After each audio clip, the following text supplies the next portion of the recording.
Hello, I'm Ben. Welcome to the first presentation of Conspirators wines. This is the July 2020 case.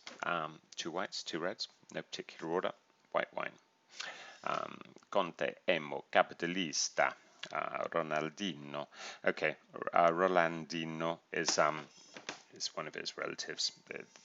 Giordano's related to everybody. He's a remarkable guy, and this is one of the oldest family-owned estates in all of Italy. The estate's magnificent. It's just south of Venice. He's got agriturismo, by the way, so if you want to visit Venice, this is almost a better place to stay because the local town's called Salentino Dentro, and that's got a train station where you can go directly into Venice from there. So beautiful place. It's an outcrop of hills just south of Padova. The grape type Pinot Bianco sounds a bit French because Pinot Bianco is a bit French, but his his grandfather planted these particular Pinot Bianco clones. He's taken cuttings from them and propagated the plantings of this vineyard with those. So the Pinot Bianco is an old heritage clone, which he's keeping alive. He's very, very happy with. The character, what I love, is 12.5%. So it's fermented in stainless steel, no oak. It's a very fresh style.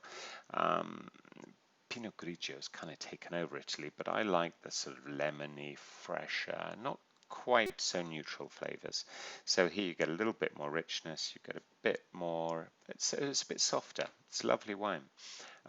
Very high quality, very clean. Say no oak, just stainless steel. Lovely winemaking. Very easy as an aperitivo. Very good with foods. Lovely wine. Then we go to Cantine di Marzo, another very old family business, as you can see from there. It was set up in 1647, and Frante's in charge now. And Frante's done some really interesting stuff. Actually, he's hired a first-class winemaker who's brought this wine forwards a long, long way. Actually, even in the time that we've bought it, big steps forward. And the 2018 is lovely. It's a very big vintage. It's a great vintage. It gave quantity and quality. That just doesn't happen very often. So anyway, the grape type is Greco. The place is Tufo, hence Greco di Tufo, Greco of Tufo. Alcohol is 13%. It's made just in stainless steel with a slightly extended time on the lees. So the object of the wine is to produce something that is expressive, that's pure, that's fresh, everyday drinking, but very superior wine. It's a noble wine. You can taste it. It's a very high quality Italian classic. One of my favorite Italian white wines, actually, Greco di Tufo. Then we go to another red wine. The bottle's at the bottom of the palette, so I'm not going to dig it out for you, sorry. But it's all been packed up for the case later. And it's called Cinciole, is the name of the producer, and this one's called Cinciarossa, and it's the baby wine from the estate. The estate only makes 40,000 bottles, and they only make a few thousand of this. So this is almost, it's a gift really to us.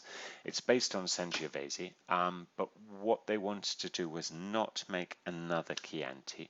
So it's declassified to Toscana EGT. They wanted to make something that's fresher, easier drinking, gives you pleasure, that actually represents the estate, but doesn't try to be that more forceful, that richer style of Chianti. It just is, it's a little bit more laid back. It's a beautiful, beautiful wine. So it's grown at, the estate is at 400 meters, so it's very high up in the northern part of the Chianti Classico district near Pensano. The farming's organic, it's actually biodynamic, and it's all stainless steel and concrete tanks, so no oak at all. Wild yeast ferment, all of that sort of stuff. Very, very delicious wine. I would highly recommend it just for, I don't know, it's lovely. Aperitivi, hams, this sort of thing, cheeses, or just simple foods. It's a very straight, excellent wine.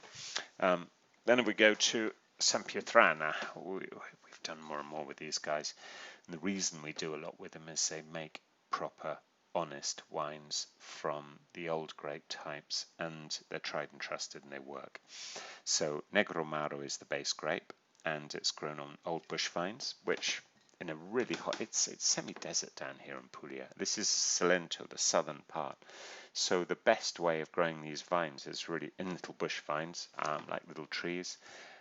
So the yields are smaller, they're harder to work, but you get a lovely richness, lovely patina. It seems just Negro Amaro likes to be treated like this.